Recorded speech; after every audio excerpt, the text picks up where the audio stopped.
Bon alors, bonsoir d'abord. Je vais essayer de, voilà. Je vais essayer de vous parler d'un sujet qui est tous les jours on est confronté à ce sujet-là.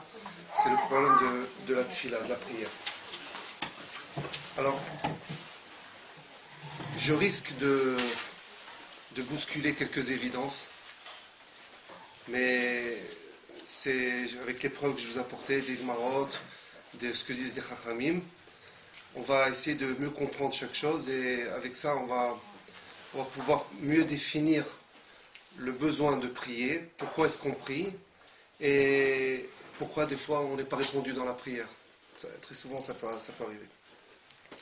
Alors dans la paracha de cette semaine, on voit, la paracha de Hayé Sarah, on voit que Avraham Avinu il dit à Eliezer, son serviteur, il lui dit écoute, je t'en prie, tu vas aller dans l'endroit où je suis né, dans ma famille, et tu vas trouver une femme pour mon fils Yitzhak. Et Eliezer, il avait un parti pris, il espérait que peut-être il n'allait pas trouver de femme, et donc il pourrait marier Yitzhak avec sa propre fille. Qu'est-ce qu'il fait Abraham? Il dit non, tu vas là-bas, et j'espère que il va tout faire pour te trouver une femme dans ma famille. Il va à Eliezer, et lorsqu'il arrive là-bas, il fait une tfila devant le puits, il prie et il dit je t'en prie Akash-Borou, fais en sorte que si la fille qui arrive et à qui je demanderai à boire, elle me dit non seulement je donne à boire à toi mais je donne à boire à tes chameaux, ça prouve que c'est la fille qui correspond à Yitzhak pour le chesed qu'elle fait comme Avraham Avinu. Et donc voilà, tout de suite qu'est-ce qui se passe? Voilà, Rivka elle arrive, elle lui dit exactement la même chose. Il lui propose, et donc il a fait un test. Eliezer, il a fait un test. Si cette femme-là arrive et qu'elle, selon ce que je vais dire, elle dit ces choses-là, que non seulement je donne à boire à toi, mais aussi à tes chameaux, alors ça prouvera que c'est la femme qui est prévue pour Yitzhak. Le Meshech Chochma, c'est un pirouche sur la Torah. Il explique comme ça, écoutez bien. Il dit, nous, il nous semble, et ça c'est très important cette notion, nous il nous semble que on se trouve dans une situation, et puisqu'on est dans une situation, alors je dis qu'est-ce que je vais faire? Il faut que je prie. C'est pas comme ça du tout que ça se passe. Akash Borou, il veut que tu pries, alors il te met dans une situation pour que tu pries. Nous, comme je l'ai dit, il nous semble comme ça que on est dans une situation, c'est mis dans il y a un problème qui arrive, un pétrin, quelque chose, on se dit, qu'est-ce que je vais faire? Il faut que je prie, je vais prier. C'est-à-dire, on croit que ça commence d'en bas vers le haut. C'est l'inverse qui se passe. Akash Borou, il veut que tu pries, puisqu'il veut que tu pries, il crée une situation où tu es dans une situation où tu auras besoin de prier, et à ce moment-là, tu pries, et Akash Borou, il te répond. C'est comme ça que ça se passe. Alors, on va revenir sur ça pour bien comprendre. Le Saba Mikelem, c'était un grand chacham qui a vécu il y a à peu près un peu plus que 100 ans, et c'était le grand élève de Rabbi Israël Salanter. Vous avez entendu parler sûrement Rabbi Israël Salanter. Et il a dit, Rabbi Israël Salanter a dit sur le Saba Mikelem, il a dit le monde, un tiers du monde il tient sur ses épaules. Après il a dit un tiers, pourquoi pas la moitié, pourquoi pas un huitième, je sais pas. Il a dit le monde, un tiers du monde, il tient sur ses épaules. Ce Saba Mikelem là, il pose deux questions, écoutez bien. Après on reviendra pour répondre à ça, mais il pose deux questions. Il demande, d'abord premièrement, pourquoi est-ce qu'on a besoin de prier? Pourquoi est-ce qu'on prie? Pourquoi que je vous nous donne ce qu'on a besoin? Pourquoi on a besoin de prier? Quand une mère, elle voit que son fils il a besoin de telle chose, elle n'attend pas que son fils il lui demande telle chose pour lui donner. D'elle-même, elle lui donne. Toi, tu es Avarahaman, tu es le Père tellement miséricordieux et tout ça. J'ai besoin, donne-moi. Pourquoi il faut que je prie pour ça? Donne-moi. Vous comprenez, c'est une super question, ça. Pourquoi on prie? Deuxième question qu'il pose, il demande, dans Pirkei Avot, vous connaissez tout ça sûrement, dans Pirkei Avot, c'est marqué comme ça, que le monde, il tient sur 3 piliers, sur la Torah, sur la avoda, la Torah, la avoda c'est le service vis-à-vis d'Akadosh Baruch Hu, qu'on doit le servir, et sur Gmilut Hasadim, le Hesed qu'on fait. Et Saba Mikael me demande, c'est quoi avoda? Qu'est-ce qu'on appelle avoda, le service? Et il rapporte que c'est la tfila qu'on a dans le cœur. La tfila, ça s'appelle avoda. Il demande pourquoi ça s'appelle une avoda, pourquoi ça s'appelle un service vis-à-vis d'Akadosh Baruch Hu? Ça devrait pas être ça, pourquoi? Parce que quand je prie, c'est parce que j'ai besoin. Quand je fais avoda Hashem, Akadosh Baruch Hu me demande de mettre les tfilines, je mets les tfilines. Bon, je le fais pour moi, mais parce qu'il m'a demandé, alors je le fais. Quand il m'a demandé de faire le lulav, alors je le fais parce qu'il m'a demandé. Mais quand je prie, je prie pas pour lui. Je prie pourquoi? Parce que j'ai besoin. Alors pourquoi ça s'appelle une avoda? Pourquoi ça s'appelle servir Hachem, ça, de prier? Parce que j'ai besoin pour moi. Comprenez les deux questions? C'est deux questions qui sont très très importantes.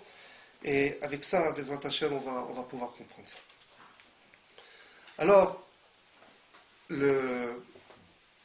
d'accord, c'était gentil, merci. Alors, pour développer ça, pour répondre à ces deux questions, alors je vais essayer de développer ça en trois parties. D'abord, première partie, qu'est-ce qu'on peut atteindre grâce à la tfila? Qu'est-ce qu'on peut gagner grâce à la tfila? Qu'est-ce qu'on peut avoir? Deuxième chose, qu'est-ce qu'on ne peut pas avoir avec la tfila? Vous verrez qu'on va voir qu'il y a des choses qu'on ne peut pas avoir avec la tfila, on ne peut pas avoir. Et troisième chose, en fin de compte, lorsque maintenant je prie dans mon sidour. Oui, je prie dans mon sidour. Qu'est-ce que j'espère en priant? Ou plutôt, qu'est-ce qu'Akadosh Baruch Hu il veut lorsque je prie? On va développer ces trois parties-là. Donc rappelez-vous ce qu'il dit le Meshech Chochma, que tout commence par en haut. Akadosh Baruch Hu, il veut que tu pries. Par conséquent, il te met dans une situation qui va te causer le besoin de prier. Et donc ça commence du haut vers le bas, et pas comme ce qu'on croit nous. Après, les deux questions qu'il a posées le Saba Mikelem. Premièrement, pourquoi est-ce qu'on a besoin de prier? Si je prie, c'est que j'ai besoin de quelque chose, c'est un besoin. Ce besoin-là, toi, puisque tu es miséricordieux, tu nous aimes, tu veux nous donner tout ce qui est bon pour nous, tu veux que notre bien, si on fait les mitzvot et tout, pourquoi je prie? Pas notre prier. Donne-moi, comme une mère donne son enfant. Et deuxième question qu'il pose, en quoi c'est une avoda? En quoi c'est un service? Ça s'appelle servir à Kshbourou de prier, ça s'appelle servir. Je ne peux pas servir, j'ai besoin, c'est pour moi, je me sers à moi, pas je sers à Hachem. Ça va, c'est clair ça? Alors, écoutez bien. On voit dans la paracha de la semaine dernière, paracha de Vayera, là-bas c'est marqué qu'il y a 3 malachim qui sont venus voir Sarah, Abraham, et un des malachim, il a dit où est ta femme Sarah? Il dit elle est dans la tente. Il a dit écoute, sache que l'année prochaine, pile, exactement, à ce moment-là, précis, au moment où je te parle, dans 365 jours exactement, il a fait une marque, comme Sarah Rachid, il a fait une marque sur le mur.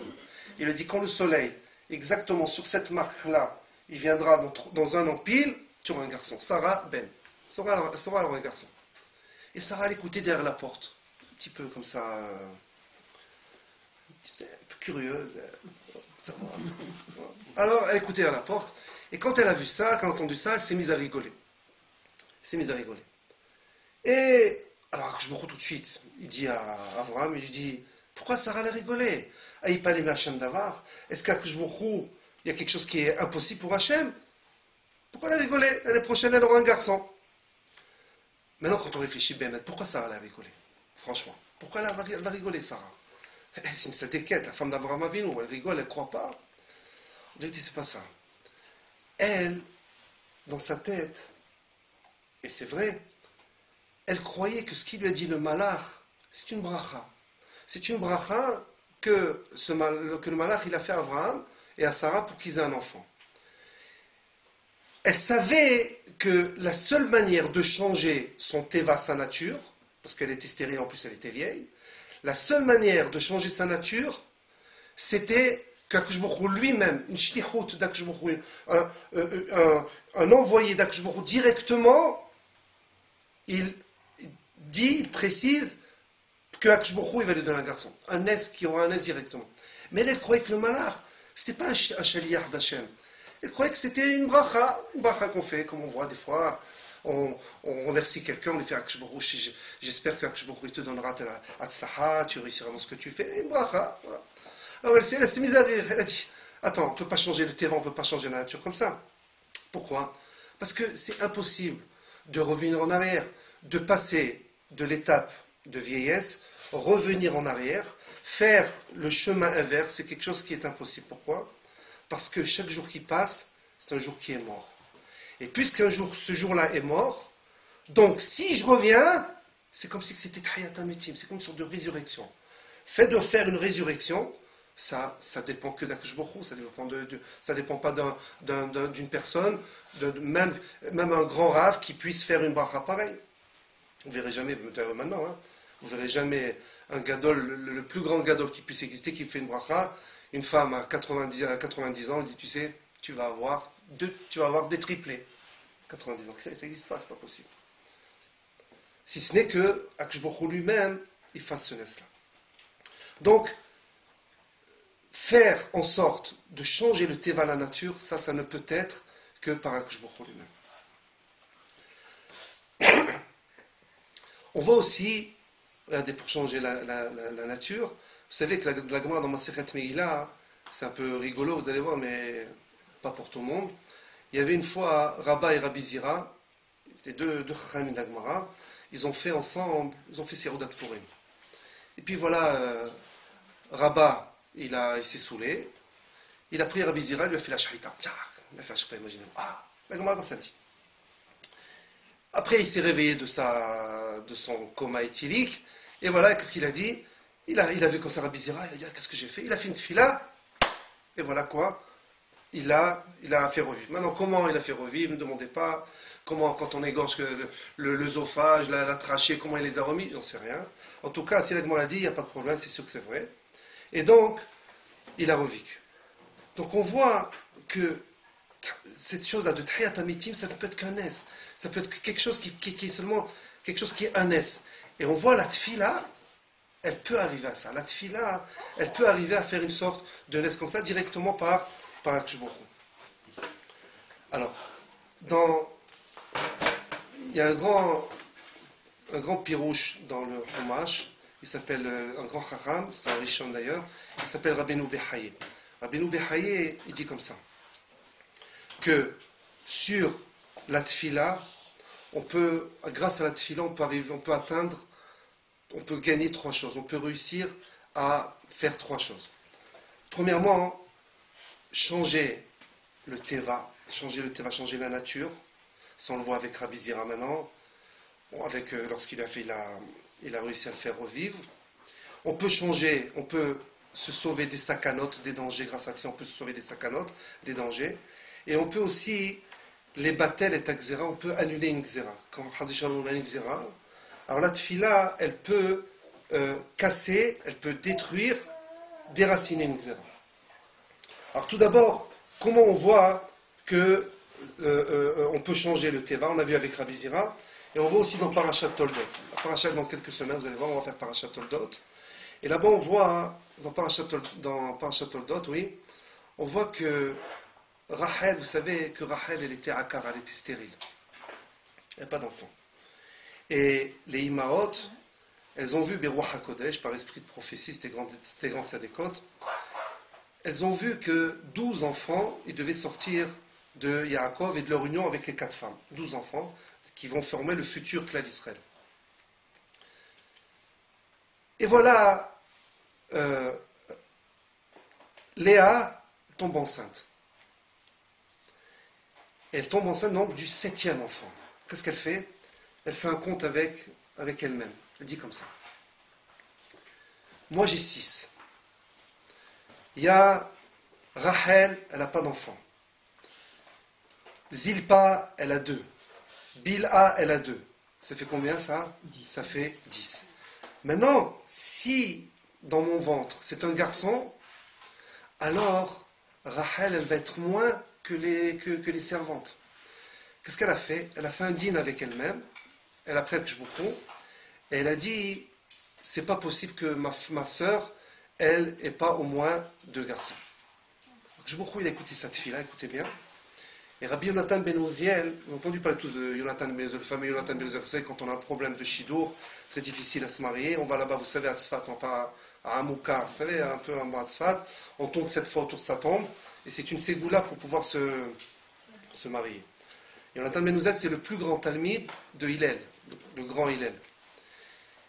Il a dit, voilà comment ça s'est passé. Elle a fait un dîner avec elle-même. Il faut savoir que, alors qu'est-ce qui s'est passé? Léa, chez Léa, ça s'est transformé en fille. Elle devait avoir un garçon, Béhémet. Elle a eu une fille. Et grâce à ça, Rachel, elle a pu avoir 2 garçons. Yonatan ben Uziel, il dit, comment ça s'est passé? En vérité, écoutez bien. Rachel, elle était enceinte de Dina. Et Léa, elle était enceinte de Yosef. Qu'est-ce qu'elle fait avec Shmochou? Quand elle a prié Léa, il intervertit les grossesses. Ne demandez pas comment ils ont pris le ventre, ils l'ont mis là-bas, le ventre là-bas, je ne sais pas. Mais Yonatan ben Uziel, vous comprenez, c'était pas n'importe qui. Les grossesses, il a fait que les 2 grossesses s'intervertissent. Et donc, qu'est-ce qu'il y a? Léa, elle a eu Dina, et Rachel, elle a eu Yosef. Et voilà que, donc on voit d'ici, grâce à la tfila, Akshbo peut changer le teva, il peut changer la nature, quelque chose qui a priori impossible, Akshbo peut changer. Deuxième chose qui peut changer, ça on va dans le Teilim, dans Kouf Zayin, on voit là-bas, Akshbo il nous sauve des sakanot, des dangers. Alors évidemment, il ne faut pas se jeter dans la gueule du loup, se mettre dans un danger évidemment, mais lorsqu'on est en danger, le fait de prier, Akshbo il sauve du danger. Et d'où on voit ça, le Télim dans Kouf Zayin, si vous regardez bien là-bas, c'est marqué que lorsque Akshbochou il fait faire en sorte qu'il y a une très grande tempête dans la mer, les marins prient et automatiquement la mer se calme et donc ils sont sauvés de la sakana. Et troisième chose, c'est que Akshbochou, grâce à la tfila, donc la troisième chose qu'on peut arriver grâce à la tfila, c'est enlever les xérotes. Enlever des xérotes. Des décrets qu'on peut avoir. L'exemple type, c'est ce qui s'est passé avec Hiskiyahu Ameler. Vous savez ce que Hiskiyahu Ameler, c'est un roi très sadique. Très sadique. Lui, il ne s'est pas marié. Il ne s'est pas marié. Voilà le Navi, Ishayahu Ameler, c'est un grand Navi. Il est venu le voir et il lui a dit, écoute, j'ai eu une névoie, j'ai eu une prophétie d'Hachem, qui te dit, sache, préviens ta famille, préviens tout le monde, fais ton testament, tu vas mourir. Alors, Hiskiyahu lui dit, pourquoi? Il dit, parce que tu t'es pas marié. Tu t'es pas marié, et à cause de ça, hein, dans ta situation, le fait que tu sois mêlé, un grand personnage comme ça, ta petite coup, tu aurais dû te marier. Et tu sais pourquoi je ne me suis pas marié? Parce que j'ai vu, ben, Wah HaKodesh, que j'allais avoir un garçon qui s'appelle Ménaché, et à cause de lui, le Beth Amikdash, avec sa conduite, le Beth Amikdash, il va être détruit. Ishayahu Amelech, il lui dit, écoute mon ami, ça c'est pas tes affaires. Toi tu dois faire ce que tu dois faire. Mais non, Akshbochou, ce qu'il décide, lui il fait son travail, toi tu dois faire son travail. Hiskiyahu Amelech, il accepte. Il lui dit, écoute, tu sais ce qu'on va faire? Toi, tu as une fille, je me marie avec ta fille, et ton mérite à toi, mon mérite à moi, ça va sortir un enfant peut-être qui sera tzaddik. Le Navi et Shaya lui dit, mais tu n'as pas compris mon ami, tu n'as pas compris. J'ai une névoie maintenant, j'ai une prophétie, c'est fini. Un autre, qu'est-ce qu'il aurait fait?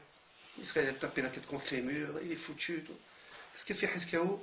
Il ne s'emballe pas de ça. Il dit, écoute, tu as fini de parler, tu as fait ta névoie, tu as dit ce que tu devais faire, ok. D'autres termes, il a dit, écoute, retourne chez toi, c'est bon. Il a été dans un coin, Hiskiyahu, il a commencé à faire tchouva, et il a demandé, Akshbochou, pardonne-moi, je vais faire ce que tu me demandes. Et il dit à Yeshaï, il lui dit, sache, moi, j'ai reçu de mon père et de mon grand-père et de mon arrière-grand-père qu'une personne qui est quand il est à l'article de la mort, il va mourir, même si l'épée, elle est sur son cou, oui, il prie, et Akshbochou, il peut le sauver. Et voilà, imaginez-vous la scène, Ishayahu Amelech commence à avancer pour partir, il fait quelques pas, pac, il revient en arrière, il lui dit j'ai une autre névoie d'Hachem, Akadosh Baruch Hu, il va te donner 15 ans. Et bien, c'est ce qui s'est passé. Il a donné 15 ans encore à vivre. Il a eu un enfant, il a eu Ménaché, et il a donné 15 ans. Imaginez-vous. Alors, c'est encore un autre sujet, c'est un sujet à débattre aussi. Quand on a une névoie, c'est quelque chose qu'on ne peut pas revenir en arrière. Dès qu'un prophète il dit quelque chose, on ne peut pas revenir en arrière. Comment c'est possible que là, la névoie, elle a changé? C'est un sujet qu'il faudrait débattre. Comment ça va avec la tfila, ça? En tout cas,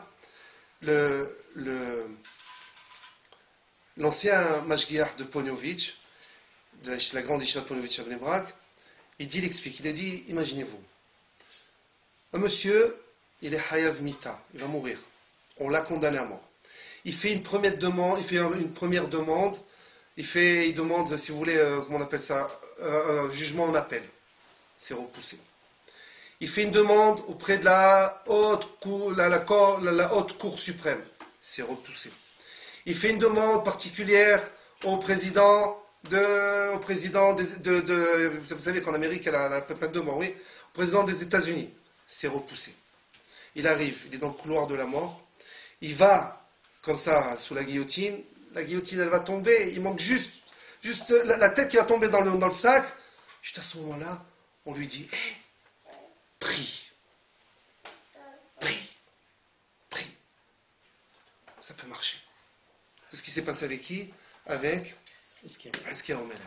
Donc on voit, et c'est ce qui s'est passé, c'est vrai, il a été sauvé, il a prié, et Akadosh Baruch Hu, il lui a donné encore 15 ans à vivre. Il s'est marié, il a eu son fils Ménaché. Après, il y a une marloquette dans la Gemara, est-ce que Bémet il était tzaddik ou pas tzaddik? Mais en tout cas, il a eu il a prié, sa tfila, ça a marché. Donc on voit, regardez bien, la tfila, elle peut aider et dans les sakanotes, dans les dangers, elle peut aider dans les xérotes, pour enlever des décrets, mauvais décrets, et elle peut changer le teva, changer la nature. Maintenant, donc on voit d'ici, qu'est-ce qu'on voit de cela? On voit que dans la tfila, a priori, il n'y a pas de agbalot, c'est-à-dire il n'y a pas de limite. La tfila, tout est ouvert. Avec la tfila, on peut arriver à tout. On va voir qu'il y a le revers de la médaille, et que des fois, on peut arriver à des choses grâce à la tfila qui sont mauvaises pour nous. On va voir. Ça, vous êtes avec moi, vous suivez, c'est bon, c'est... Dites s'il y a quelque chose qui... C'est là. Vous savez, il y a deux psukim qu'on lit toujours qu'on lit dans la tfila.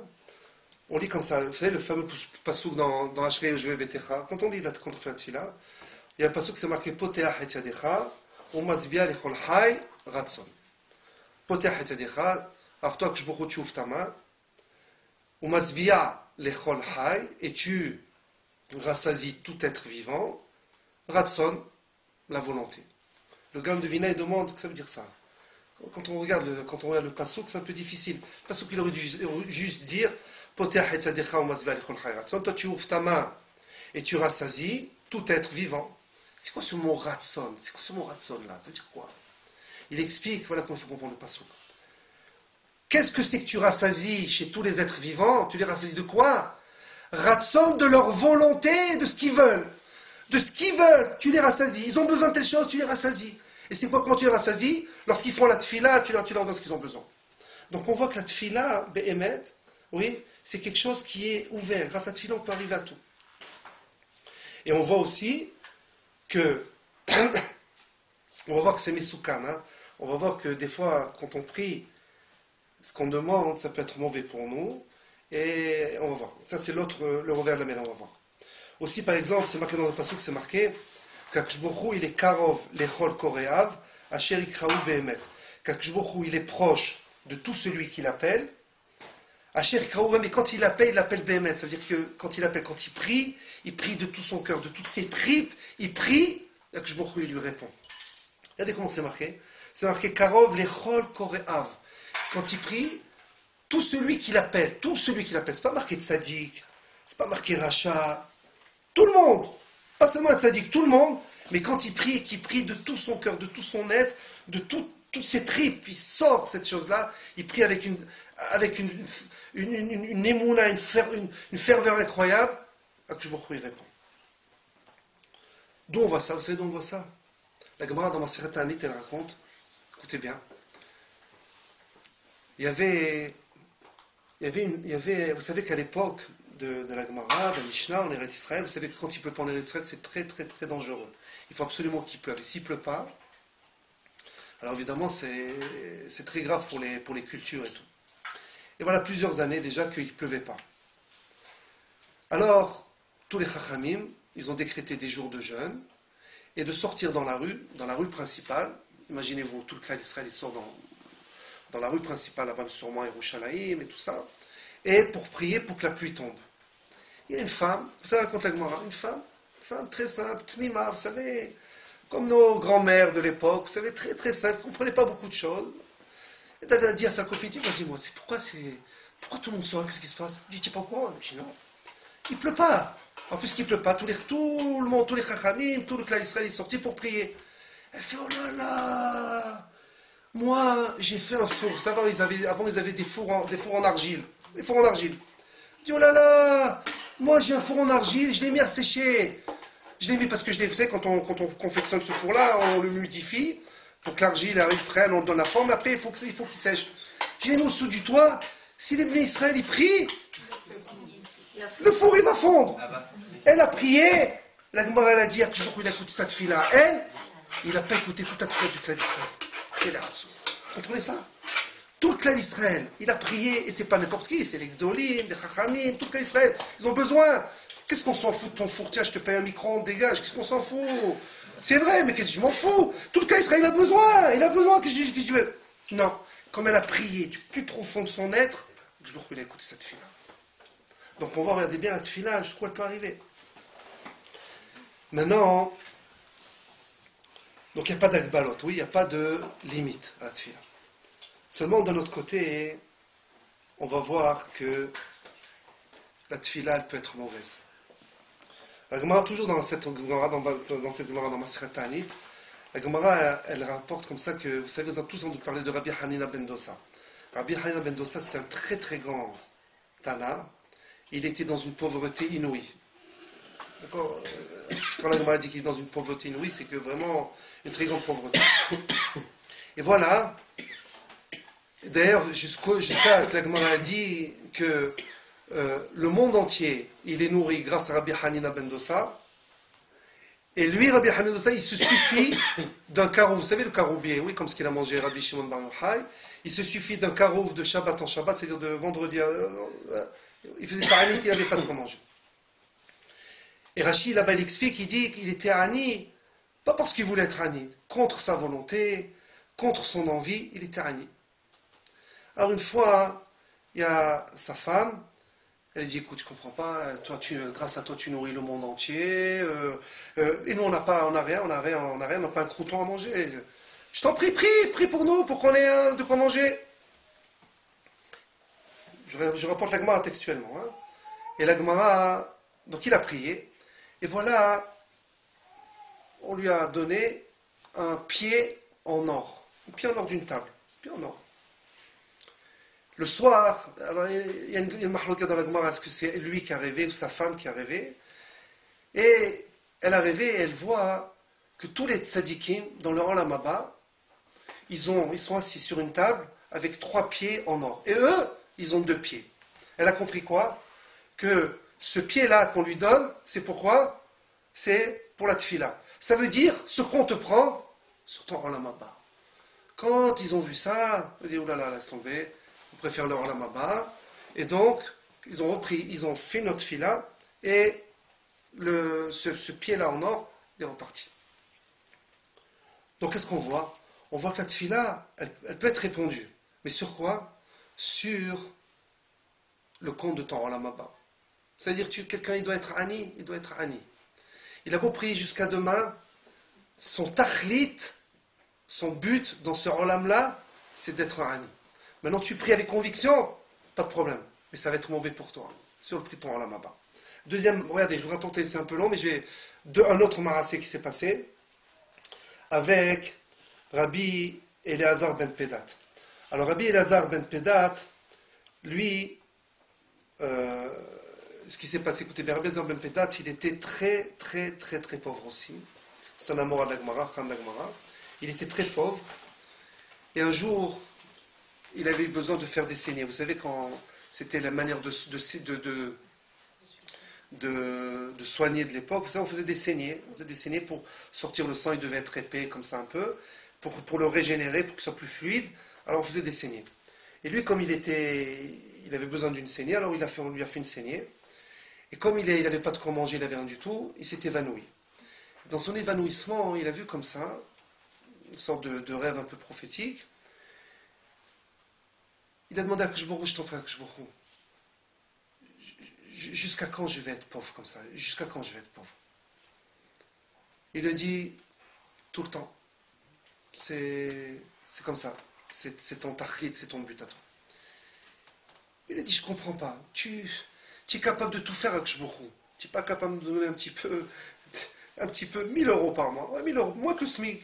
1000 euros par mois, tu peux pas. Tu fais tellement de choses inimaginables. 1000 euros, je te demande par mois pour que je puisse donner de quoi manger moi à ma famille. Akshbourou, il lui dit, écoute, tu sais, je ne peux pas te donner.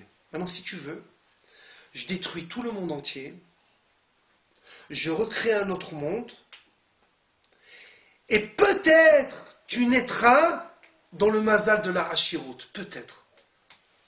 Rabbi Elazar ben Pédate dit quoi? Tout ça, et peut-être. Il a dit, écoute, ça va, c'est bon. Dis-moi, est-ce que j'ai vécu la moitié de ma vie déjà? Il a dit, oui, tu as vécu la moitié de ta vie. Il a dit, écoute, c'est bon, laisse tomber, c'est bon, pas de problème.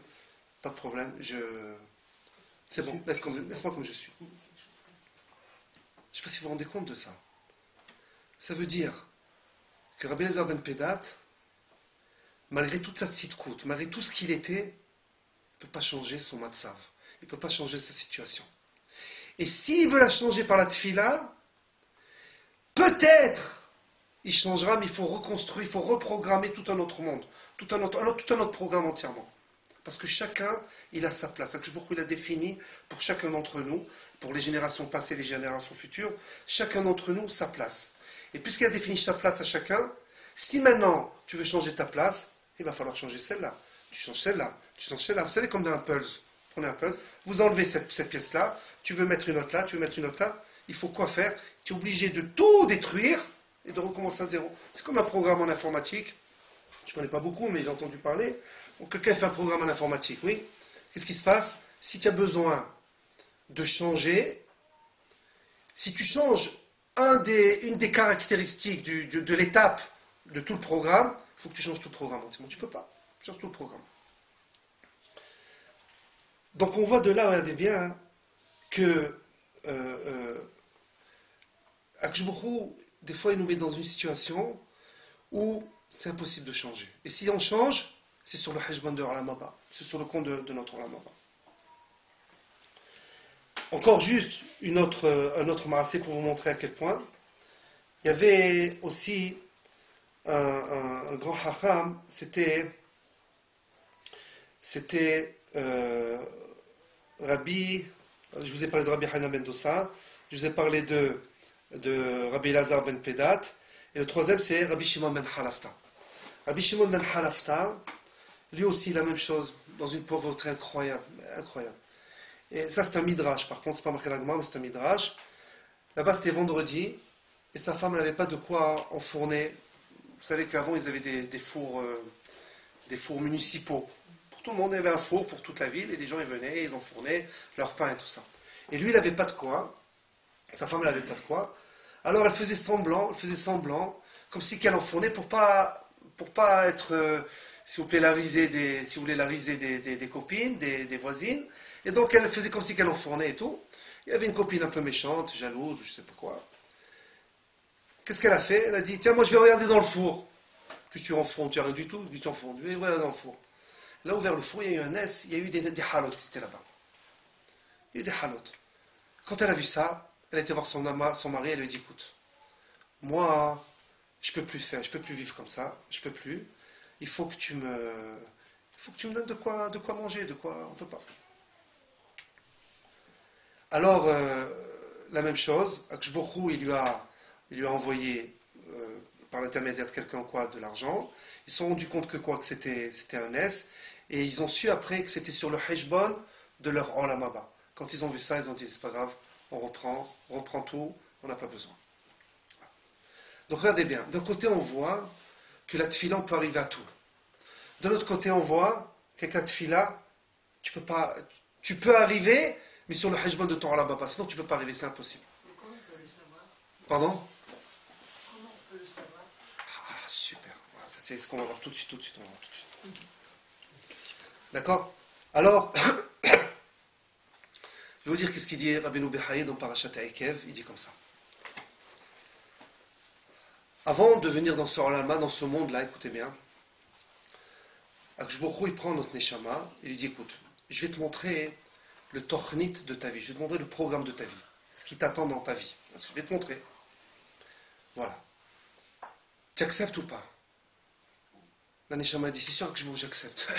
Il n'y a pas mieux pour moi. Si toi tu as décidé, c'est sûr qu'il n'y a pas mieux pour moi. Je lui dis, d'accord, tu es prêt, tu signes, signe. La Neshama signe. Et il y en a qui naissent sous le mazal de la hashirut, la richesse, en tout cas de la facilité. Il y en a qui naissent sous le mazal de la pauvreté. Alors il faut savoir que le nisayon, l'épreuve de la pauvreté, c'est mieux que le nisayon, que l'épreuve de la richesse. Nous, écoutez bien, nous, on se dit, attends, je suis sûr que je vais être riche. Pourquoi je vais être riche? Parce que je pourrais faire les mitzvot, je pourrais aider mes enfants, à chacun je lui achète. Si mes enfants, je les ai mariés tous avec des avrichis collègues, avec des gens qui sont mariés au collège, je leur achète chacun une maison, je leur achète... Attends, c'est bien d'être riche, c'est extra. Si tu regardes l'argent en tant que but, c'est sûr que c'est beaucoup plus facile. Mais si tu regardes l'argent en tant que moyen, c'est quelque chose qui est un très grand nisayon, c'est une très grande épreuve. Et Rabbeinu Behaye dit, pour nous c'est un peu difficile à accepter, à concevoir, mais Rabbeinu Behaye dit comme ça, que si on donne à choisir à une neshama, tu veux ou la pauvreté ou la richesse, la neshama d'office elle dit, moi je veux la pauvreté. Parce que vous savez que la richesse, en shalom, on peut arriver à des excès, dans énormément de choses, des excès. Vous avez qu'à voir ce qui se passe de nos jours, oui. Tous les excès, tous les trucs comme ça, combien de gens ils se suicident, combien de gens parce qu'ils savent plus quoi faire avec cet argent, ils font des choses qui sont immorales, enfin, pas tout le monde. Il y a certaines personnes que il a décidé sur eux qui seront riches. Pourquoi? Parce qu'ils ont les capacités d'utiliser à bon escient leur argent. Mais autrement, donc ça veut dire que la Neshama elle signe. Et quand elle a signé, donc elle sait que ce qui est bon pour elle, c'est tel Nisayona. Écoutez bien maintenant. Nous, lorsqu'on vient dans ce rolam-là, dans ce monde-là, évidemment, c'est pas ce qu'Akadosh Baruch Hu a décidé pour nous. Alors qu'est-ce qu'on fait? On prie. Quand il nous arrive quelque chose, on prie. Lorsqu'on a prié, de deux choses l'une. Soit ça marche, soit ça ne marche pas. Alors, il faut savoir que lorsqu'on prie, la plupart du temps, écoutez bien, hein, la plupart du temps, si on prend un éventail de tout ce qu'on prie, en général, Akadosh Baruch Hu, il nous écoute, il nous exauce. Seulement, ça arrive qu'on prie sur quelque chose de particulier, et on prie, et on prie, et on prie, ça ne marche pas. Alors, il faut savoir que sûrement c'est le Nisayon pour lequel Akadosh Baruch Hu nous a mis dans ce rolam-là. Je prie pour ça, j'ai beau prier, et je prie avec ferveur et tout, ça ne marche pas. Sache que si ça ne marche pas, deux possibilités. Ou parce que tu n'as pas assez prié, tu n'as pas bien prié, ou tu n'étais pas convaincu que la tefila elle peut éclater tous les problèmes que tu as. Ou alors, sache que si ça n'a pas marché, c'est justement c'est ton Nisayon. C'est ce pourquoi tu es venu dans ce olam-là. C'est ce pourquoi tu es venu dans ce monde-là. Et nous, évidemment, comme on ne sait pas pourquoi on est venu dans ce olam-là, alors qu'est-ce qu'il y a? On prie. On ne sait pas, on prie. Alors on prie sur toutes choses qu'on prie. Alors rappelez-vous les deux questions qu'on avait. Pourquoi j'ai besoin de prier? Pourquoi j'ai besoin de prier? J'ai besoin, donne-moi pourquoi je prie. Et deuxième chose, en quoi c'est une aravoda? Écoutez bien. Lorsque je prie, puisque ça vient du haut vers le bas. Lorsque Akshboch me met dans une situation où j'ai besoin de prier, tu vas prier, tu vas voir que ça marche, et à ce moment-là, tu vas te rendre compte qu'Akshboch il existe, qu'Akshboch il est là. Et c'est ça ta avoda, c'est ça le service. La tefila, c'est une avoda, c'est un service d'Akshboch Hu. C'est que lorsque tu vas prier, tu vas faire en sorte de prier sur chaque chose de la vie. Tu auras besoin de chaque chose. Tu vas prier dans chaque chose. Et lorsque tu vas prier, tu vas voir que ça va marcher. Et quand ça va marcher, tu vas te rendre compte, Akshboch Hu il est là, Akshboch Hu il m'écoute, Akshboch Hu il me répond. Pas tout de suite. Ça peut prendre du temps, ça peut prendre des mois, mais ça marche. Alors vous allez me dire, sur quoi on prie sur des choses importantes, c'est faux. On doit prier sur n'importe quelle chose de la vie. D'où on apprend ça de Yosef. Yosef Hatzadik, c'est marqué comme ça, Rashi rapporte, que Poutifar, il lui a tout donné. Vous savez, il a tout donné. Il a donné les clés de la maison, les clés du coffre, les clés des comptes en banque, tous les codes, les cartes bleues, la carte verte, la carte noire, il a tout donné. Et il lui a dit, vas-y. Pourquoi il a confiance en lui? Vous savez pourquoi il a confiance en lui? Parce que tout ce qu'il faisait, ça marchait. Tout ce qu'il faisait, il y avait une atzlaha, il y avait une réussite dans tout ce qu'il faisait. Vous savez pourquoi Rachid dit? Avant d'aller chez son patron, Yosef il dit, je t'en prie, je te demande, fais-moi réussir ce que je vais faire aujourd'hui, de manière à ce que mon maître, j'ai grâce aux yeux de mon, que je puisse avoir grâce aux yeux de mon maître. Quand il a fini, qu'il a réussi, il sortait. À la fin de sa ravoda, de son travail, il priait, il disait, Akshboch, je te remercie que tu m'as fait réussir la journée d'aujourd'hui. Ça veut dire, Yosef, il priait pour chaque chose. Pour chaque chose qu'il faisait, il priait. Si Yosef, il priait, nous aussi c'est sûr qu'on peut prier pour chaque chose. Alors vous allez me dire, comment on peut prier pour des choses bénignes? Oui, par exemple, imaginez-vous. Pardon. Imaginez-vous. Je sors de chez moi à 10h24. L'autobus, il passe à 10h25. J'ai vraiment 1 minute pour arriver, c'est très difficile. En 1 heure précise, je ne devrais pas l'avoir, c'est difficile à avoir. Je dis à Akshboch, je t'en prie, regarde, j'ai cours à 11h à l'école, ça va être très difficile pour moi. Si je rate, il va y avoir je ne vais pas pouvoir donner cours aux élèves, qui c'est qui va les supporter, qui c'est qui va les... je t'en prie, Akshboch, fais-moi. Et je cours, et je vois le bus qui passe, et puis à ce moment-là, le feu rouge il arrive. Le bus il est obligé de quoi faire? De s'arrêter. Moi je cours, et je rentre dans l'autobus. Je dis, merci Akshboch. Alors tu vas me dire, mais c'est le hasard, c'est pas grave. Tu as prié, juste à ce moment-là, il y a eu quoi? Il y a eu le feu rouge, d'accord, ok, super, d'accord. Voilà, j'ai prié, ça a marché. Oh, tu me dis, c'est le hasard, ça. Première chose, dans la journée.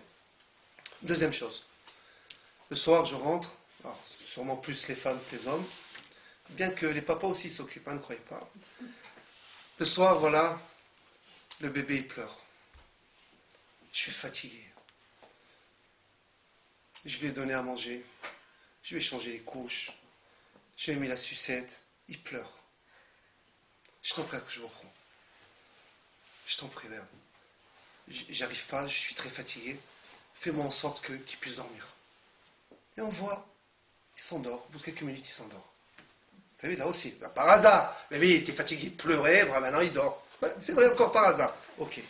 Et ainsi de suite. Encore un jour comme ça. Il y a quelqu'un qui a demandé une fois à ma femme. Non, à ma femme. Il a demandé comment que je peux faire pour que ma fille elle arrête pour que je puisse enlever les couches à ma fille. Et jusqu'à quand jusqu'à quand? Ma femme elle a dit, écoute, nous on a prié tout ça, il faut prier. Prie.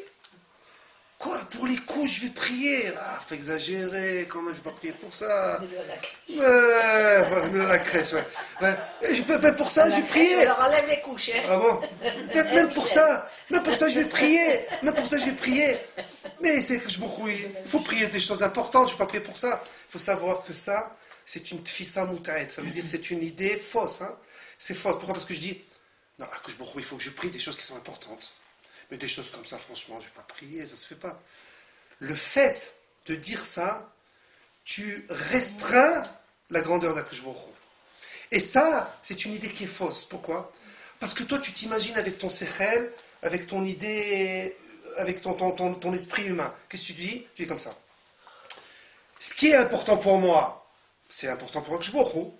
Ce qui est moins important pour moi, c'est moins important pour Akshbohu. Et donc, je ne vais pas prier pour des choses qui ne sont pas importantes. C'est faux, ça. Je vais me débrouiller seul. C'est faux. Prie pour ça aussi. Prie et ça marche. Oui, c'est comme l'histoire avec... il y a une petite dame comme ça. Une fois, il y avait un type, il était au 5e étage. Et il prie, Akshbohu, je t'en prie, fais-moi gagner 2 millions d'euros au loto. J'ai tel problème avec telle entreprise, ma société en ce moment elle est en train de dégrader, ma situation de mon entreprise, maintenant j'ai plus de triple A, vous avez entendu là, triple A, ouais, j'ai plus, ouais, je t'en prie, Akshbohu. Puis là, la fenêtre, il prie, puis en dessous, vous connaissez toute cette blague, ouais, en dessous, 4e étage, il y a un type qui prie, dit, Akshbohu, je t'en prie, mon Dieu, je voudrais avoir 10 euros pour acheter du pain et du lait à mes enfants. 10 euros. L'autre, il entend celui d'en haut, il dit, oh, oh, tu es en train de ouais, non, c'est pas ça seulement. Tu es en train de fatiguer Akshbohu, il va t'écouter, tu es en train de fatiguer Akshbohu, mais ma demande est plus importante. Tiens, tu te rends pas compte que Akshbohu, là, quand cet homme-là, il a pris pour 10 euros Akshbohu, il lui a fait un aide de lui faire venir par ça. Alors, toujours, vous savez, il faut que vous sachiez que tout ce qui nous arrive, tous les nissim qui nous arrivent, nous on croit que c'est le hasard, c'est par hasard, c'est mikré. Vous savez comment on dit en hébreu, comment on dit le hasard en hébreu? On dit mikré. Vous savez comment c'est écrit mikré en hébreu? C'est écrit mem, kouf, resh et he. Oui, mem, kouf, resh et mikré. Si on intervertit les lettres, ça fait, et c'est quoi mikré? C'est le hasard, hein? Si on intervertit les lettres, ça fait rak, mais Hachem. Mikré, c'est rak, resh kouf, rak seulement, mais Hachem seulement d'Akshbohu. C'est-à-dire, il n'y a pas de hasard en réalité. Alors toi tu crois, oui, à ce moment-là, il était là à la fenêtre par hasard, il m'a envoyé et tout. Pas du tout, c'est ta tefila, parce qu'il t'a prié Bémet. Donc qu'est-ce qu'on voit de là? Écoutez bien. Ce qu'il faut bien sentir ça, c'est que en réalité, si tu prends dans ta journée, tu fais attention dans ta journée, que tu pries pour chaque problème que tu as, il ne faut pas avoir honte de prier pour chaque problème qu'on a. Tu pries, tu prends l'éventail de ta journée. Est-ce que tu as prié? Tu vas voir que sur une très grande partie, parce que dans ta journée, ton mois, ton année, sur une très grande partie, Akshbohu t'a exaucé. Pas tout, t'a exaucé. Une partie, et c'est sur ça que tu pries le plus en réalité, et sans arrêt, ça ne marche pas. Sache de deux choses l'une. Ou tu n'as pas assez prié, pas assez de conviction, ou alors c'est ça ton isayon. C'est ça pourquoi tu es venu dans ce rôle-là. Alors des fois on peut avoir un problème avec un enfant, on peut avoir un problème avec son mari, on peut avoir un problème avec sa femme, on peut avoir un problème... Et on a beau faire, on a beau prier, ça ne marche pas comme on voudrait. Sache, c'est ton isayon. Le sabbat Michaela, vous savez ce qu'il disait? Il disait avant de prier toujours, il disait comme ça, quand il faut prier, il fait une condition, il dit comme ça. Je prie, parce que j'ai besoin. Je demande à que je te demande. Si c'est bon pour moi, donne-moi-le. Si c'est pas bon pour moi, ne me donne pas. Mais si c'est bon, donne-moi-le. Et il dit quelque chose d'incroyable, le sabbat Michael, écoutez, c'est quelque chose d'inimaginable. Il dit comme ça, après qu'on a prié des mois, des années, on voit que ça, c'est quelque chose qui n'a pas changé, et qu'on voit que c'est impossible à changer. Il faut prier. J'arrive pas à comprendre Akshbohu. Je ne comprends pas. C'est difficile pour moi. Difficile d'accepter même. Je te demande, je prie, fais-moi comprendre pourquoi c'est comme ça. Et quand on comprend, c'est plus facile d'avaler la pilule. C'est plus facile. Je veux dire, il faut savoir que dans tout l'éventail de tous les besoins qu'on a, il y a quelques points, ça ne marche pas. On voit des points, regardez bien, faites une sorte de petite, on appelle ça, de petits un peu, comment on appelle ça, de liste, oui, et vous verrez, c'est peut-être pas tout de suite, demain, après-demain, dans un an, vous verrez, tac, ça marche. Combien de fois, faut être objectif, faut être émettre, combien de fois des fois, on avait un problème avec telle personne. On a essayé, on a prié, enfin ça s'est arrangé. On a eu un problème de par l'instant, on a prié, ça a marché. Alors chaque fois vous allez me dire, ben, c'est normal, c'est le hasard, c'est comme ça que ça devait arriver. Après tout, le temps a fait que ça s'est arrangé. C'est faux, c'est ta tefila. Il faut que tu comprennes que c'est ta tefila qui fait ça en réalité. Mais si après mat tefilot, après avoir tout essayé, je vois que quoi, que ça ne marche pas, sachez ton isayon. Comme ça. C'est comme ça. Comme Rabbi Elazar ben Pedad, comme Rabbi Hanina ben Dossa, comme tous ces gens-là, que quoi? Tu ne peux pas changer. Ta neshama, elle est programmée pour ça. C'est ton isayon et tu dois te battre avec ça. Qu'est-ce qu'il faut faire? Alors maintenant, imaginez-vous, dans un cas simple. Cas simple. J'ai changé les couches à ma fille. Je lui ai donné à manger. Je lui ai chanté une berceuse. Je lui ai donné la sucette. Elle continue à pleurer, elle ne veut pas dormir. Je prie, ben ça ne marche pas. Qu'est-ce que je dois dire? Tu m'as mis, c'est difficile à faire, hein? C'est comme ça que, dans la théorie, c'est comme ça qu'on doit faire. Tu m'as mis maintenant dans un isayon.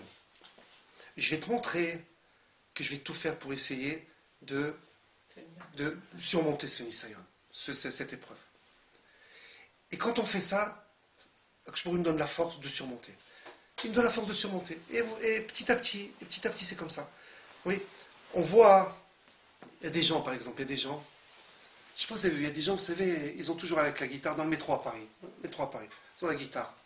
Ouais, la bohème, vous savez, on regarde comme ça, ils chantent, patati patala, dans le métro et tout. Et ils se disent, mais c'est parce que j'aime ça. Va travailler. Qu'est-ce qu'il a? 20 centimes, 2 centimes, 1 centime. À la fin de la journée, qu'est-ce qu'il a? Il a 10, 12 euros. Et encore avec la crise maintenant, il a 2 ou 3 euros et encore, je sais pas. Oui. Va travailler. C'est pas grave, va lever des cartons, même au noir. Va travailler. Non.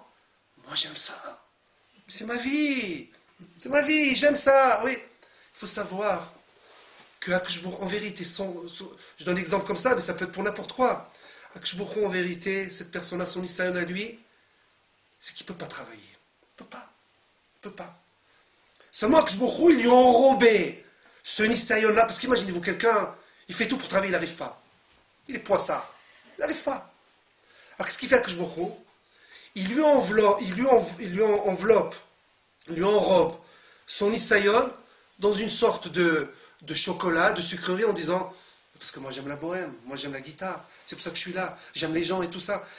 Sa souffrance en vérité, il lui enrobe, c'est tout. Mais en vérité, c'est comme si qu'il avait en réalité ses mains, elles sont liées, son isayon dans la vie, il ne peut pas changer. Comme ça que il a décidé, comme ça que je vous l'ai dit, il a beau faire, il y a des gens, des fois il y a des gens, ils viennent ramasser de l'argent. Alors quand ils viennent ramasser de l'argent, par exemple, moi je me rappelle quand j'étais à la Yeshiva, j'étais jeune, je ne comprenais pas. Pourquoi tu viens de ramasser de l'argent? Et quand tu viens de ramasser de l'argent, c'est pas seulement pour une yeshiva ou pour un col ou quoi. C'est pour eux. Et moi j'étais bahou, ben moi je vous dis, j'étais bahou, je comprenais pas. Je comprends pas, mais va travailler. Qu'est-ce que tu fais comme ça? D'abord le bisayon, tu tapes aux portes, tu demandes aux gens et tout ça. Et des fois mais va travailler, c'est quoi ça? Même travailler 10 heures par jour, mais ta dignité. Je comprenais pas. Alors, lui, de son côté à lui, il doit faire sa ishtadout, il doit travailler, il doit faire tout ce qu'il a en son pouvoir pour essayer d'arriver à ce qu'il doit faire. Maintenant, moi, quand je vois cette personne-là, je dois juger les casse-routes, pas les casse-croûtes, je dois juger les casse-routes, ça veut dire du bon côté en disant, celui-là, c'est que je me retrouve, le pauvre, il a décidé comme ça il a décidé pour lui, et donc c'est son isayon. Moi, je dois le regarder comme ça. Et lui, de son côté, il doit absolument faire sa ishtadout. Maintenant, quand on a prié, quand on a fait ce qu'on avait, si on voit béhémet que quoi, qu'on n'arrive pas, c'est notre nisayon. Des fois, ça arrive dans certaines choses, des fois, par exemple, dans un problème de couple, un problème avec les enfants, un problème à l'école, un problème au travail, un problème tout ça, béhémet, il faut prier. La plupart du temps, ça peut s'arranger dans ce qui nous concerne. Si tu vois que ça ne marche pas, sache, c'est ton nisayon. Accepte. Et prie pour que Akshbourou te fasse comprendre pourquoi tu es dans ce nisayon-là. Je vous donne un petit secret de Rabbi Haïm Kanevski, écoutez bien. C'est qu'il a perdu sa femme à Zichron al-Rahab. Donc ça, les Elou Nishmata, Bezat Hashem. Regardez ce qu'il a fait. Une fois, il y a quelqu'un qui est venu le voir, un monsieur, Tamit Raham, il n'avait pas d'enfant. Il n'avait pas d'enfant. Des années déjà, il n'avait pas d'enfant. Il était voir Abraham Kaveski, plusieurs fois il a fait des brachot et tout. Rien. Il a dit, Rabbi, combien? Je commence à vivre, je dois avoir des enfants. Combien? Il lui a dit, écoute, je vais te dire quelque chose. C'est très difficile à trouver, c'est très difficile à faire si tu peux, mais si tu le fais, sache, ça peut marcher. Il a dit quoi? Il a dit, écoute bien. Regarde une fois quelqu'un à qui on a fait honte. On a fait honte. Il vient de subir une honte, comme ça, même incroyable, même tout de suite, il a subi une honte. À ce moment-là, tu vas le voir, tu lui dis, je t'en prie, fais-moi une bracha pour que j'ai un garçon. Et quand on parle de quelqu'un qui a subi une honte et qui s'est tué, il n'a pas parlé, il n'a rien dit, il a avalé, il a compris que c'était son isayon. Demande-lui qu'il te fasse une bracha maintenant tout de suite, tu seras exaucé. Va trouver un type comme ça. Dans la rue, tu ne trouves pas tous les jours des choses comme ça, oui. Et il va, alors lui, qu'est-ce qu'il fait? Il a été dans les choux où il y a beaucoup de monde. Vous savez, des fois, dans les choux où il y a beaucoup de monde, oui, souvent, ça arrive comme ça, il y a des heurts entre l'un, l'autre et tout ça, l'autre, il marche sur les pieds, ouais, tu marches sur les pieds, tout ça, il m'a pas dit pardon. Il s'est dit, peut-être je vais trouver rien. 1 mois, 2 mois, rien. Il fallait t'inviter à un mariage. Et dans ce mariage-là, il était assis à côté d'une personne, en plein milieu. Vous savez comment ça peut arriver, alors allez-nous quand ça arrive ça fait peur, hein. Qu'est-ce qui se passe? Il y a un monsieur, il vient, il va vers celui qui était à côté de lui, il commence à lui crier, à l'insulter, Wow, celui qui n'avait pas d'enfant est à côté, il dit, purée, celui-là, peut-être celui-là maintenant. Ouais. Il a senti qu'il commençait à douleur, qu'il va devenir à rouge, un truc comme ça. Il a tout écouté, il a dit, calme-toi, je t'en prie, calme-toi. Et l'autre, il a regardé, il s'est calmé, il n'a rien dit. L'autre, il a crié encore. L'autre, il s'est tué, il est parti. Il a dit, je t'en prie, fais-moi une bracha. L'autre, il a dû dire ça, il est fou, il est tombé sur la tête. Dans les mariages, on voit de tout, des tarés, des gens bien. Et je t'en prie, fais-moi une bracha, ne pose pas de questions. Fais-moi une bracha tout de suite. Faut pas que j'ai un garçon. Et après, je t'explique. Mais du fond de ton cœur, hein, il a fait une bracha. L'année d'après, Béhémet, il a un garçon. Il a un garçon. L'année d'après, il a été dévoré à Abraham Kaneski. Il a dit ça, c'est une chose qui marche. Que quoi? Que quand quelqu'un il subit une honte, et qui se tait, il avale, il dit rien.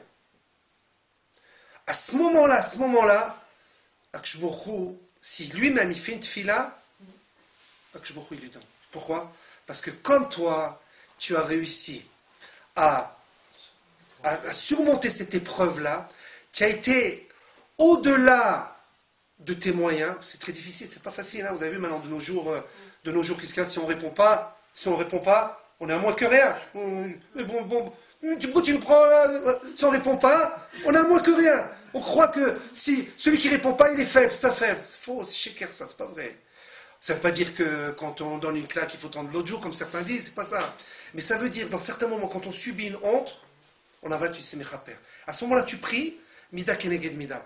Toi, tu as fait en sorte d'aller au-delà de la nature. Moi, je vais aller au-delà de la nature pour toi. Je te vais te donner ce que tu as besoin. Et ça, on le voit, vous savez comment des fois? Même avec, des fois, ça arrive comme ça. Des fois en couple. Ça arrive des fois en couple. Un mari, des fois, il a mal parlé à sa femme. Mais pas volontairement, pour la blesser volontairement. Alors, si c'était pour ça, vraiment, celui-là, il est fatigué. Mais imaginez-vous, pour la blesser vraiment, pour lui faire du mal. Ça, il a parlé mal. Il était peut-être énorme. À ce moment-là, la femme, c'est difficile pour elle d'accepter. C'est difficile. Un BMS, c'est difficile. Elle se tait. Elle avale. Elle va dans un coin. Et elle dit, je t'en prie, ce que j'ai subi maintenant comme honte, je me tais, je dis rien, je t'en prie. Que ce soit une aslaha pour mon mari, que ce soit une aslaha pour mes enfants, qui réussissent dans ce qu'ils font, qui se marient avec des gens bien. Tout. Il lui donne. Peut-être pas tout de suite, il va lui donner. La tfila, et si ça ne marche pas, c'est que quoi? Béhémet, c'est son isayon. Quand ton mari te blesse, ferme-la. C'est ce que je te dis. C'est son isayon. Maintenant, tu supportes ce isayon, tu avances, tu supportes. Akshbourou, il va faire en sorte que petit à petit, ton mari, il va se rendre compte que quoi? que, attends, je dis rien, des fois je lui parle mal, des fois si, il va faire en sorte qu'il va changer, peut-être pas tout de suite, mais il va changer l'esprit de la personne. Et ça, c'est quelque chose de très important. Ça veut dire, si on fait maintenant juste une petite, peut-être c'est long parce que j'ai parlé long. Je suis désolé, non? Je sais pas. En tout cas, voilà, si on fait une petite conclusion de tout ça, ça veut dire, on a un éventail très large des tfilotes qui réussissent. On a une partie où ça ne marche pas, c'est notre nisayon. Il faut prier de manière à demander à Kshbourou qui nous fasse comprendre pourquoi. Et avec ça, c'est plus facile à avaler la pilule et on accepte. Et quand on accepte, c'est beaucoup plus facile à surmonter ce nisayon-là. Maintenant, pour qu'à tfila, des fois elle marche, très souvent, il faut faire en sorte si on a été blessé, si on a été vexé, mais profondément. C'est pas par exemple quelqu'un nous a parlé mal, en vérité ça nous a rien fait, et je dis, oh j'ai été blessé, que je beaucoup regarde, je t'en prie. Vous comprenez? C'est pas ça, c'est BMS, il faut sentir qu'on a été vraiment blessé. Et si vraiment c'est ça, et qu'on prie que je vais sauter, je beaucoup il nous donne. Voilà, Bézat Hashem, j'espère que ça va nous donner de la force pour pouvoir. Il y a des questions? Excusez-moi. Oui. Moi, je veux savoir, est-ce qu'on peut faire une fila pour changer la nature de quelqu'un qui nous est proche, qui nous est cher? Par exemple, Oui. quelqu'un qui, je sais pas, ou qui n'est pas dans les, qui fait pas ses. Mais c'est sûr, il faut prier. Il faut prier. Maintenant, il faut commencer déjà à prier. Comme nous, on ne sait pas si ça va changer ou pas ça va changer, je suis obligé de commencer à prier. Donc il faut prier avec conviction et tout. Et BMS, ça peut changer. On voit des gens, on voit des élèves. Voilà, vous travaillez à l'école. Des élèves. On n'aurait pas parié $1 sur ces élèves-là. Je vous dis, hein. Mais c'est de la folie. On n'aurait pas parié un copec, hein. Rien. Vous savez qu'est-ce qui se passe? On prie. C'est peut-être pas tout de suite. Ça vient après. On voit BMS, l'enfant il change. Alors, il faut commencer déjà à prier. Juste, je voulais vous dire, il y a un Teilim qui est très mouslar, qui réussit bien comme ça. C'est Shir, la Ma'alot et Saïna et Léarim, ce Teilim-là. Oui, comme ça, Yaakov Avinu, il a fait ce Teilim-là, comme vous avez marqué. Yaakov Avinu, il a fait ce. Combien? Pardon? Je ne me rappelle pas. Combien de Teilim? Si vous avez un Teilim, je vous dis ici. 141 ou 241? Quoi, Shir, la Ma'alot et Saïna, je ne sais pas. Il n'y a pas de 241, il y a 150 le maximum. J'ai compris 241. Ignorant. Je dis rien. Vas-y, prie. Parce qu'on le fait tous les jours. C'est vers la fin des Teilim. Et donc, on pense à la personne et on fait le. Voilà, on demande à Kouchbourou, je te prie à Kouchbourou. Il faut le tutoyer Hachem, hein. Oui. Pas à vous. Oui. Kouchbourou, je t'en prie, regarde. Je voudrais que, s'il peut changer, au moins commencer à s'améliorer un petit peu, de manière à ce que, petit à petit, je puisse, je sais pas moi, ou entreprendre une relation, ou arranger quelque chose, je sais pas, peu importe, mais en tout cas, faire en sorte que ça change. Il faut commencer à prier. Et petit à petit, maintenant il faut aussi donner de nous-mêmes. Vous comprenez? Ça veut dire, ça veut dire seulement prier comme ça, et puis nous-mêmes on ne change pas, on n'essaye pas d'arranger peut-être la relation qu'il y a entre les deux êtres, ça ne sert à rien non plus, vous comprenez? Mais si on fait tout pour arranger la relation, on fait tout pour faire en sorte que Béhémet, on fait un effort, et on prie, ça marche. Mais attention, quand je dis pour changer la nature de quelqu'un, je pense que ça nous apporte quelque chose à nous. C'est quelqu'un qui on a saisi, qu'on aime beaucoup, sans pour autant, si vous voulez, que ça nous rapporte quelque chose. Ah oui, d'accord, peu importe, oui, non, je donne un exemple, c'est-à-dire. Je donne un exemple, je sais pas,